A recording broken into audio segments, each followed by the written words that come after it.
Hello friends, કેમ છો બધા? સૌને જય શ્રી કૃષ્ણ, રાધે રાધે. આજે આપણે બાળકોને બહુ ગમે એવા બિસ્કિટ બનાવવાના છીએ, જે બાળકો ચાંદામામા બિસ્કિટ પણ કહે છે. એકચ્યુઅલી તે મઠરી છે. તો ચાલો મિત્રો, આપણે બનાવવાની શરૂઆત કરીએ. ખાવામાં ખૂબ જ મસ્ત, એકદમ ક્રન્ચી લાગે છે. તો એના માટે આપણે સૌથી પહેલાં 1 બાઉલ જેટલો મેંદાનો લોટ લીધેલો છે અને 2 બાઉલ જેટલો ઘઉંનો લોટ લીધેલો છે. લોટનું માપ તમે તમારા હિસાબે કરી શકો છો. 2 ચમચી જેટલો કોર્નફ્લોર લીધેલો છે. કોર્નફ્લોરના લીધે એકદમ ક્રન્ચી ટેસ્ટ આવે છે. અને અડધી ચમચી જેટલો આપણે બેકિંગ પાવડર લેવાના છીએ. જો બેકિંગ પાવડર તમારી પાસે ના હોય તો પણ ચાલે, વાંધો નહીં આવે. ખાલી ઘીનું મોણ નાખી લેવાનું. મીઠું લીધેલું છે અને પિંચ જેટલો બેકિંગ સોડા લીધેલો છે, જેના લીધે બિસ્કિટ સરસ અંદરથી ફૂલશે અને બહારથી એકદમ ક્રન્ચી થશે. અને 2 મોટી ચમચી જેટલું મેં તેલનું મોણ લીધેલું છે. જો તમે ઘીનું મોણ લેતા હોય તો પછી તમારે બેકિંગ પાવડર કે બેકિંગ સોડા કંઈ નાખવાની જરૂર નથી. પણ આ બેકિંગ પાવડર અને બેકિંગ સોડા નાખવાથી જે એનું ટેક્સચર છે ને, એ સરસ આવે છે અને બહુ ફાઇન લાગે છે બિસ્કિટ. અને લોટ બાંધી દેવાનો છે આપણે પાણી નાખીને. કઠણ લોટ રાખવાનો છે, ઢીલો લોટ નથી રાખવાનો.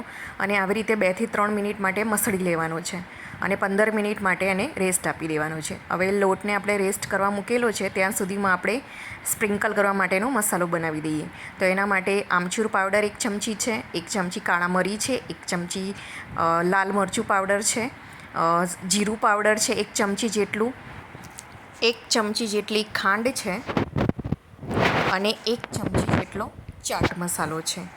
આ મિક્સર આપણે પ્રોપર રીતે સરસ મિક્સ કરી દેવાનું છે.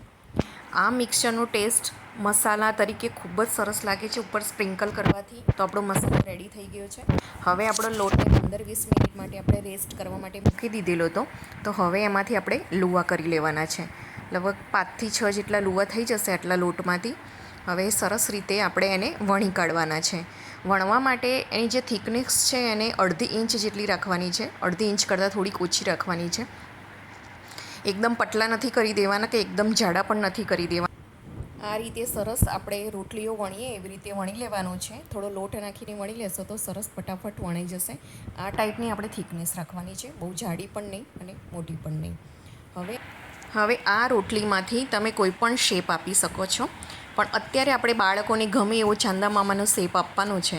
તો એના માટે એક બોટલનું ઢાંકણ લઈ લેવાનું છે અને એને કિનારી સાઈડથી અડધો કટ લગાવતા જવાનું છે. પહેલો કટ તમારે લઈ નથી યુઝ કરવાનો, પણ પછી બીજા કટથી તમે કરશો ત્યારે આ રીતે સરસ એકદમ મસ્ત ચાંદામામા જેવા શેપના તમારા બિસ્કિટ રેડી થશે. તો તમારે આવી રીતે બધા જ બિસ્કિટને કટ કરી લેવાના છે. સૌથી પહેલાં બધી પ્રિપેરેશન કરી લેવાની છે. આપણે લાસ્ટમાં જ તેલ મૂકીને તળવાનું છે. તો આપણે બધા જ કરી લીધેલા હતા ચાંદામામાના શેપમાં. તો હવે તેલ આવી ગયેલું હતું. તો ચલો સૌથી પહેલો આપણે લોટ કરી દઈશું. તો બધા જ તેલમાં આ રીતે સરસ છૂટા પડી જાય છે. તેલનું ટેમ્પરેચર એકદમ મીડિયમ રાખવાનું છે, જરા પણ હાઈ નથી કરવાનું. અને આ ટોટલી પ્રોસેસ સ્લો ગેસ પર જ કરવાની છે. પહેલાં 2-3 મિનિટ માટે જરા પણ કશું જ હલાવવાનું નથી, કંઈ ચમચી જારું કંઈ જ યુઝ નથી કરવાનું. 2 મિનિટ જેવું થઈ જાય, બધા બિસ્કિટ અંદર છૂટા પડી જાય પછી આપણે ચમચીની મદદથી 1 કે 2 વખત આપણે હલાવતા જઈશું. ચમચીની મદદથી આપણે હલાવીશું તો આપણા બિસ્કિટમાંથી કોઈ અંદર તૂટશે પણ નહીં, અંદર તેલ પણ નહીં જશે. ઝારાનો ઉપયોગ નથી કરવાનો. આ રીતે આપણે ચમચીની મદદથી જ 1 થી 2 વખત વચ્ચે હલાવતા જઈશું. લગભગ 7-8 મિનિટ જેવો ટાઈમ થઈ ગયો હતો ત્યારે આ સ્ટેજ ઉપર બિસ્કિટને આપણે કાઢી લેવાના છે. સરસ રીતે એકદમ ક્રન્ચી અને ટેસ્ટી બિસ્કિટ આપણે 7 થી 8 મિનિટમાં સ્લો ગેસ પર રેડી થઈ ગયા હતા. હવે આપણે એને મિક્સ કરવા માટે એક ડબ્બાનો યુઝ કરીએ છીએ. તમે ગમે તે વાસણનો યુઝ કરી શકો છો.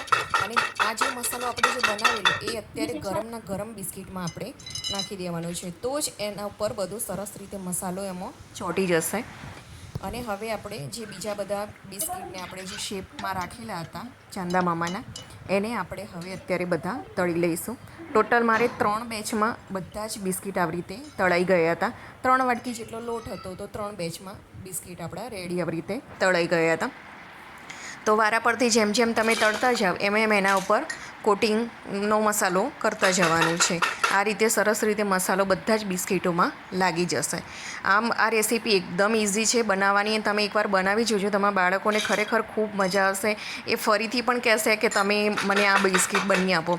આનું તમે માર્કેટિંગ પણ કરી શકો છો, સેલિંગ પણ કરી શકો છો. બજાર કરતાં પણ ખૂબ જ ખરેખર બહુ ફાઇન તૈયાર થાય છે. એકવાર જરૂરથી દિવાળીમાં બનાવજો, તમારા ઘરમાં બધાને ખવડાવજો. જો તમને મારી આ રેસીપી ગમી હોય તો મારી ચેનલને લાઇક કરજો, શેર કરજો, સબસ્ક્રાઈબ કરજો. Thank you.